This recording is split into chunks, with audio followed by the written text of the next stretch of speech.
Kasus PT Indofarma Tbk Naif adalah studi kasus krusial mengenai kegagalan tata kelola perusahaan corporate governance yang berujung pada krisis kemanusiaan, PHK massal, dan penunggakan gaji. Berikut adalah ringkasan pelajaran utama dan alasan kondisi operasional minimal mereka saat ini. Pertama, pelajaran kunci dari kejatuhan INAF. Bahaya fraud laporan keuangan. Akar masalah INAF bukan sekadar kerugian bisnis, melainkan adanya indikasi fraud yang terdeteksi BPK. Manipulasi ini menutupi kondisi sebenarnya hingga terlambat untuk diperbaiki, merugikan investor publik dan karyawan. Kegagalan pengawasan anak usaha. Kerugian terbesar justru bocor melalui anak usaha, PT Indofarma Global Medica IGM, yang gagal menyetorkan hasil penjualan ke induk. Ini mengajarkan pentingnya kontrol ketat dalam struktur konglomerasi atau holding. Status BUMN bukan jaminan. Kasus ini mematahkan asumsi bahwa BUMN terlalu besar untuk gagal atau pasti ditalangi pemerintah secara penuh.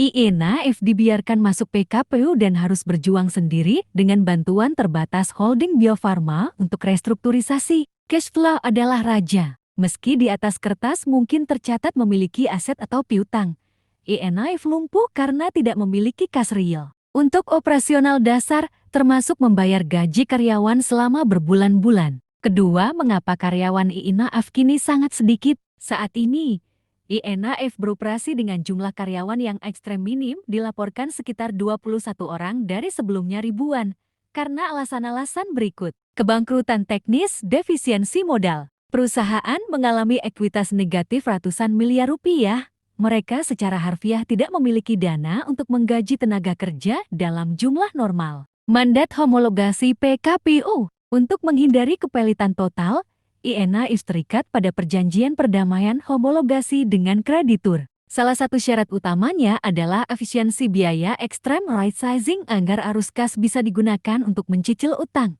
bukan untuk beban gaji operasional yang gemuk. Peralihan ke model bisnis terbatas. Dengan sisa karyawan sekitar 21 orang, INAF tidak lagi berfungsi sebagai pabrik farmasi utuh. Mereka kini hanya menjalankan fungsi korporasi minimal untuk menjaga status hukum perusahaan tetap aktif going concern sembari menyelesaikan kewajiban hukum dan keuangan. Karyawan yang tersisa kemungkinan besar hanya di posisi kunci administratif, keuangan, dan legal. Singkatnya, pengurangan karyawan ini bukan pilihan strategis untuk efisiensi biasa, melainkan langkah darurat amputasi agar entitas induk tetap hidup meski dalam kondisi sangat terbatas.